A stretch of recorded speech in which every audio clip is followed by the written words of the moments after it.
15ஆம் தேதி விருதுநகரில் பிறந்தார். இவருடைய தந்தையின் பெயர் குமாரசாமி, தாயார் சிவகாமி அம்மையார். இவர் காந்தியடிகள் இயற்றி பின்பற்றி ஒத்துழைப்பு இயக்கம் போன்ற போராட்டங்களில் ஈடுபட்டார். 9 ஆண்டுகள் சிறைக்கு சென்றுள்ளார்.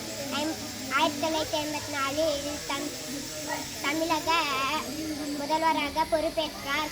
கட்டாய கல்வி, இலவச கல்வி, இலவச மதிய உணவு திட்டம் போன்ற பல திட்டங்களை உருவாக்கி தந்தவர். இவரது ஆட்சியில் வளமானது நாடு. இதன் காரணத்தால் இவரது ஆட்சி காலம் பொற்காலம் எனப்பட்டது. நன்றி.